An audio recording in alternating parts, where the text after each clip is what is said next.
So with Proposition 27, this one does focus on sports betting, and specifically it is online sports betting. And it has kind of a number of key components. It's a very long proposition.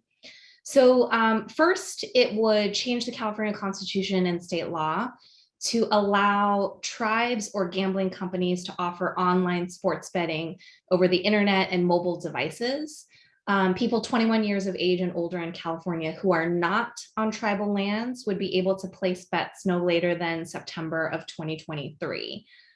It would allow bets on athletic events such as football games, but also on some non-athletic events such as award shows. Certain events would be banned, such as high school games.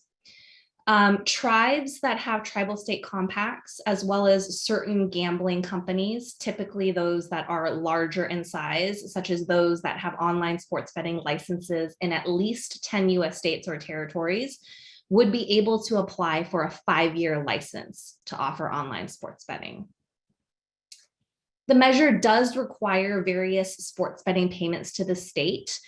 For example, most notably, licensed tribes and gaming companies would pay 10% of sports bets made each month to the state after subtracting various expenses. And those expenses include any bets that are made with credits from promotional offers, prize payments, as well as federal gambling taxes. Any losses which result when expenses are more than the bets may also be used to offset these payments. A certain portion of the monthly payments are required to be made in advance when the sports betting license is approved or renewed. And this would reduce the actual amount paid monthly. So for example, a gambling company must pay $100 million in advance when its 5-year license is approved, and then $10 million afterwards each time the license is renewed. All of the monies would be deposited into this new special fund. The first call on the money would be to support state regulatory costs.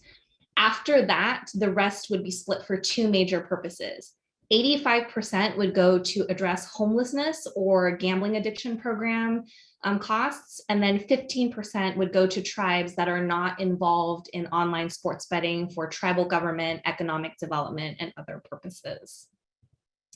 Kind of a last few thing, it does create a new regulatory unit within the California Department of Justice to regulate these activities and the games that can be offered. And it also provides new ways to reduce illegal online sports betting. So for example, it requires people who place online sports bets to pay the state a penalty equal to 15% of the amount that they bet.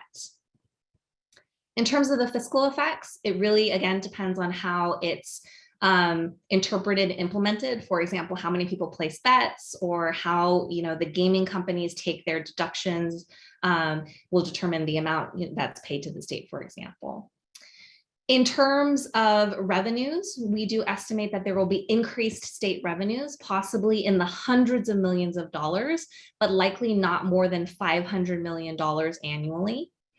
In terms of regulatory costs, we estimate that there would be increased state costs to regulate online sports betting, possibly reaching the mid-tens of millions of dollars annually, really depending on how sports betting is regulated, such as the number of licenses that are approved, as well as how much state enforcement is done. And so some or all of these costs would be offset by those increased revenues that come in.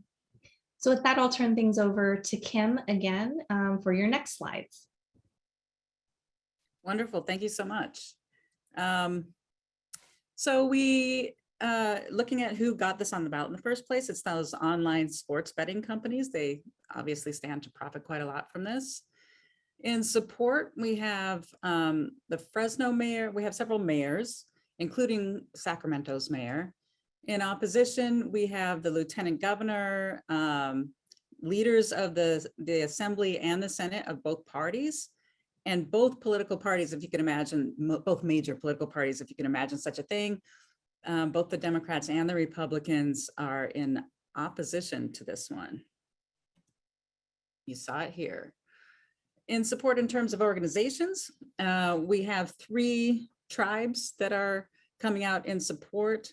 Major League Baseball, you can imagine that they might benefit from the betting. These online betting organizations, FanDuel, DraftKings, BetMGM, those are online gaming companies. And then some homeless advocates as well, because some of the money would be directed that way. In opposition, we have 50 Native American tribes. So we had 3 on the other side, 50 on this side. So a lot of difference there. In opposition, we also have organizations like the California Black Chamber of Commerce, Asian Pacific Chamber of Commerce, et cetera, the California League of California Cities, et cetera. So a bunch of organizations. And then we don't have any newspapers writing in support, but we do have some editorial boards in opposition at the LA Times. And it just says Sacramento there. It's a Sacramento Bee, obviously. If you have questions, I'm seeing some raised hands. If you could put your questions in the Q&A, type them in there. We'll be happy to get those to those in a sec. Then on the expenditures, we have, I mean, look at these dollars on the left here. So in favor of it, well, on both sides, in favor of, we have these sports betting companies that are giving, you know, $35 million, $34 million, $25 million. So it's these sports betting companies that of course would benefit here. And then the no is, you know, $78 million from one tribe, 30 million from another. So it's the tribal gaming organizations that are in opposition. Tons of money in this one, as you can see. So lots of money on both sides. This is one you'll probably see, especially a lot of ads for, and a lot of mail. So what questions do you have on Prop 27? So the first question here, would Prop 27 prevent online sports betting on tribal lands? So if you look at the language for Proposition 27, the proponents intend that 27 can go in effect with 26. They kind of see them kind of complementing one another. And so 27 really focuses on activity outside of tribal lands. I think that there's a little bit of a question under 26 when we say in person on tribal lands, sort of what exactly that entails and whether or not, internet or mobile might be used within kind of the tribal boundaries. And that I think is something that is a little bit of a question that sort of remains outstanding. And then the next question, are the proposed expenditure categories strongly protected by the language in the proposition?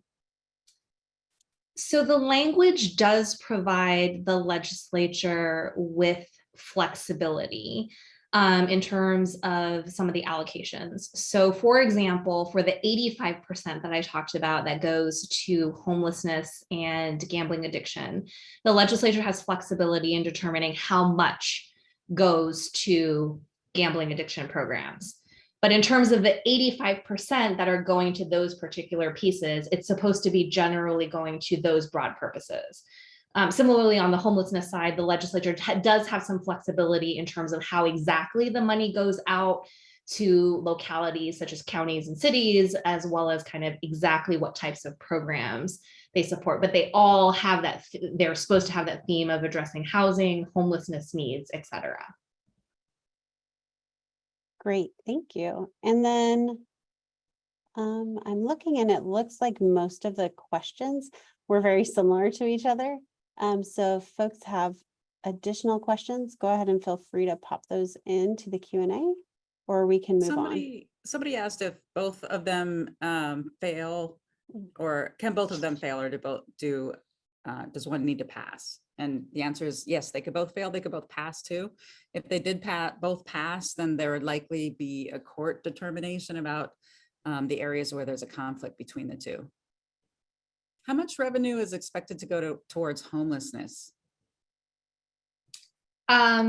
So our estimate in terms of the revenues, right, is it could reach the hundreds of millions of dollars, not likely to exceed 500 million. And so it can be lower than 500 million. And so it would be just thinking along those lines, roughly 85% of kind of those monies, because remember, I did say that what first comes off the top is basically recouping the state's cost of regulation. And so that also kind of matters. So it's very difficult to give you a pinpoint exact number, but I think in thinking about that in rough terms, it kind of gives you a sense of how much could be available. Perfect. Thank you so much.